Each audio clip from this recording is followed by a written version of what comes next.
What is up, Raider Nation? It's your voice More Raider back with another video. You guys missed me because I know I didn't do a lot of videos all week, and I took a little break, just chilled, relaxed. You know, we got that W last week, but you know what, that was last week. Now to move on to this week, Raider Nation, man. This game, week 11, I'm gonna be previewing the Raiders versus the Cincinnati Bengals. Now this matchup, I wouldn't want to sleep on the Bengals because it's any given Sunday. All in all, this looks like a good matchup. The Raiders are in that second spot in the AFC wild card, and the Steelers just lost to the Browns, so that's good news for the Raiders. But back to this game, it's gonna be a really great game in the at Rink Central. So I'm looking forward to this game, and hopefully the Raiders can come out with another W. We have gone back-to-back wins in the past 2 weeks, so let's hope to add another W this week against the winless Bengals. With that being said, Raider Nation, let's get started with this pre-game preview. You tell them one thing, just win, baby.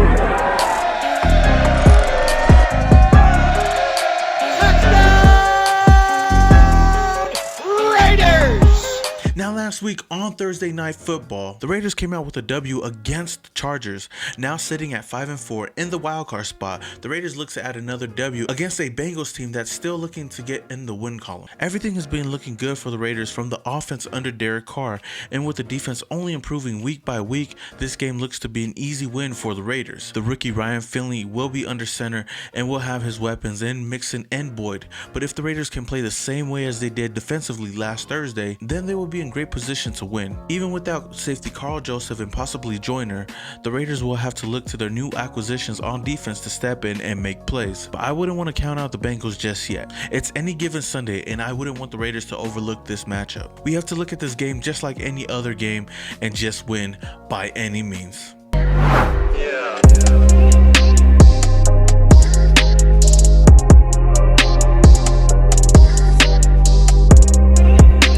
My matchup of the game, I have Josh Jacobs versus the Bengals front seven. Josh Jacobs has been on a tear this year, leading all rookie running backs in yards with 811 and 7 touchdowns. Cincinnati is surrendering the most yards on the ground in the league and has given up 16 plays of 20 yards or more. Jacobs is currently averaging about 90 yards per game and is set up for a big outing behind one of the best offensive lines in the game. The Raiders are currently attempting 27 runs per game, with a large majority of those coming from Josh Jacobs. We can definitely expect a big game from Josh Jacobs this Sunday against the Bengals front seven.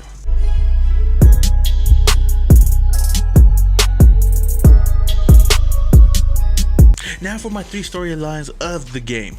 Number 1, handle business. The Raiders are sitting pretty right now in the second spot of the wild card, but if they want to keep moving up the ranks, they have to win this Sunday. The Steelers lost on Thursday night against the Browns team, which put the Raiders in great position to move up in the playoffs, but they will have to do that by handling business. They have to go out against this Bengals team, a winnable matchup. They would have to go out there and actually win the game. It doesn't matter how easy the matchup looks on Sunday. It's any given Sunday. Like I said earlier, last week, the Saints lost to a Falcons team that everybody thought the Saints were just going to blow out. We cannot overlook the Bengals. We have to go out there and just win, baby. Like I said, over and over again, we just have to handle business and get out with the W. Number 2, clean up penalties.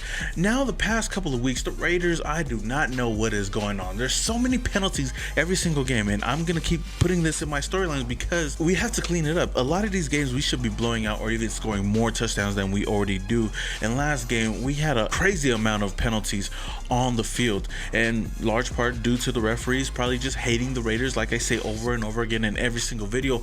But the Raiders have got to do a better job on the offensive side with those holding plays, on the defensive side with the PIs, which I don't think, is really anybody's fault, but I feel like every single call is going to be made. So the Raiders just have to play it safe and be smart out there to not try to cause any of these penalties. And I know the refs probably going to call some BS like some tripping plays, but that's besides the point. We just got to clean up those penalties. Last week we had 12 penalties for 97 yards, and that's way too much for us to have in a game. So we have to clean it up, maybe have 1, 2, maybe 3, but keep it at a minimum. And I believe if we do, then we will definitely do a great job against this team and probably blow out the Bengals. Hopefully we can score over 30 points. And number 3, defensive improvements. I have been harping on the defense so much for the past couple of weeks, and our defense has been stepping up every single week.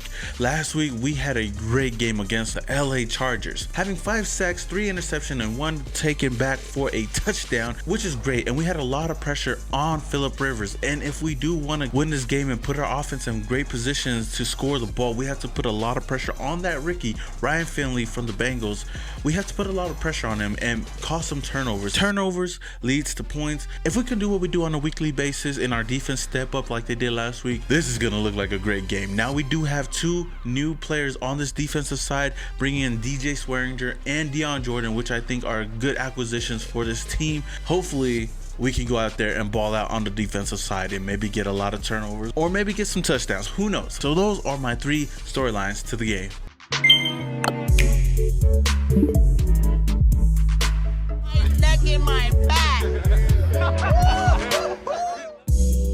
Now for my favorite segment of all of my videos is my neck and my back play of the game. And this week, coming from the defensive side, I'm gonna have to give it to your boy Eric Harris for that beautiful pick 6. I call this pick to the crib. Running the ball.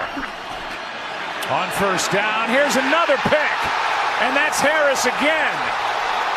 Down the sideline, a flag is down in the middle of the field, and Harris is into the end zone. Jesus Christ, now that was a beautiful play, and this guy is only getting better. Eric Harris is only getting better, and even with Carl Joseph out, I have so much confidence in Eric Harris to step up and do great things, and hopefully in this game he gets another interception. As you know, a couple weeks back he had a pick 6 against Jacoby Brissett in that Colts team to basically seal the deal. So this pick 6 in this game, man, it was great, and it changed the flow of the game and gave the Raiders the momentum to start off the game. So if Eric Harris can do the same thing in this game, we're definitely gonna win this game. Now with that being said, Raider Nation, that is all I have for you guys today. Now I know this is usually shorter than usual, but Raider Nation, like I say all the time, you know your boy is busy, but I thank you guys for watching this video, and I thank you guys for all supporting this channel, man. This channel is growing every single week. As you guys know, this is the number 5 Raiders channel on YouTube. 5 Mayock legs, believe it, ladies. And that's why you guys should hit that subscribe button and hit that notification icon button just to notify you guys when I upload more videos just like this one. And if you guys enjoyed this video, then please smash that like button. I would gladly appreciate that. With that being said, Raider Nation, until the next video, this is your boy Simone Raider, and your boy is Yow.